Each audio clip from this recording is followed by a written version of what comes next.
Salut à toi cher humain et bienvenue sur Gaming News Planet. Aujourd'hui, 2 news.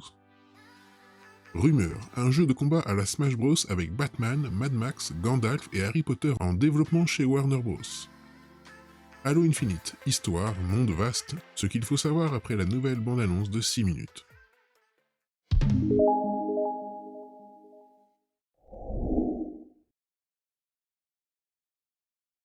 On se retrouve sur GamerGen.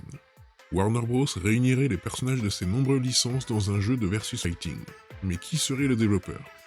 C'est la rumeur folle de ces derniers jours. Warner Bros Interactive Entertainment éditerait un jeu de combat inspiré des Smash Bros de Nintendo, avec les personnages de ses très nombreuses licences. La rumeur a été lancée sur Reddit par un insider inconnu, mais le journaliste Jeff Grubb de VentureBeat le confirme, en partie du moins.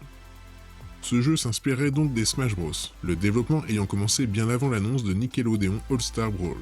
Il reprendrait les mécaniques des tag teams, mais l'insider n'est pas vraiment certain de ce que cela signifie. Deux personnages qui n'ont rien à voir avec la possibilité d'en changer n'importe quand, des combats par équipe où le premier personnage KO laisse place au second ou encore des paires de personnages du même univers, c'est le flou total sur ce point. Cependant, l'insider lâche une première liste de personnages qui seraient dans ce jeu de combat, et il y a de tout, avec Sammy de Scooby-Doo, Gandalf du Seigneur des Anneaux, Tom et Jerry, Batman, Fred Pierre à Feu, Max Rokatansky de Mad Max, Johnny Bravo et peut-être Harry Potter et Ron Weasley. Sur ce point, l'insider explique que les droits auraient été compliqués à obtenir et le développement de ces personnages aurait peut-être été arrêté. Dommage. Toujours d'après cet insider, l'idée serait venue alors que des fans réclamaient Sammy dans Mortal Kombat.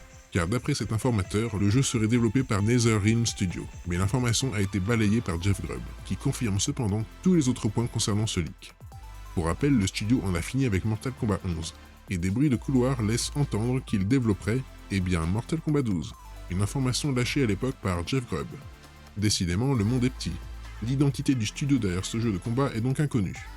Enfin, l'insider partage un dépôt de marque signé Warner Bros Interactive Entertainment, qui a réservé le terme multiversus, ce qui sonne quand même très mal pour un jeu vidéo, mais qui résumerait bien le principe de ce brawler, mélangeant plusieurs personnages de différents univers.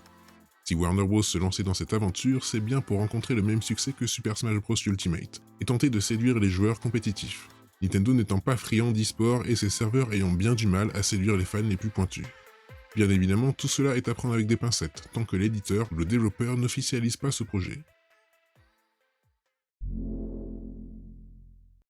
On se retrouve sur jeuxvideo.com.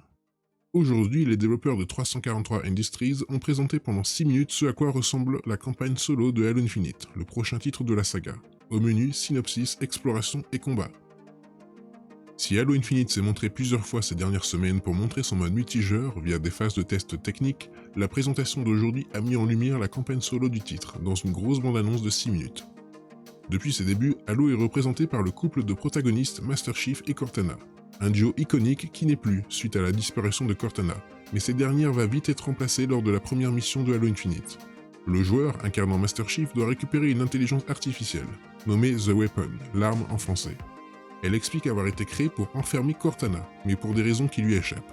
Cette campagne, qui se déroule après les événements de Halo 5, consiste donc à chercher des réponses quant à la position actuelle de Cortana, et sur ce qui lui est arrivé. Bien évidemment, cette entreprise n'est pas une sinécure. Pour répondre à ces interrogations, Master Chief doit composer avec l'armée des bannis. Cette dernière a vaincu les forces de l'UNSC, et a conquis Zeta Halo.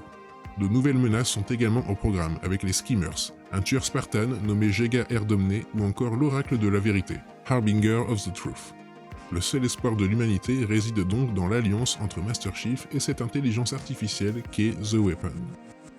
C'est envers et contre tous sur un nanomonde livré à la merci de l'ennemi que le joueur doit livrer bataille. La campagne de Halo Infinite a la forme d'un monde vaste, promettant une liberté jamais atteinte auparavant. Celui-ci est rempli d'objectifs secondaires, comme celui de mettre à terre certains bastions adverses, permettant de réduire la force de frappe des bannis. Si la taille précise du monde n'a pas été dévoilée par 343 Industries, la bande-annonce a mis en avant plusieurs véhicules qui varieront l'exploration. Vaisseaux aériens, quad ou encore tanks seront de la partie.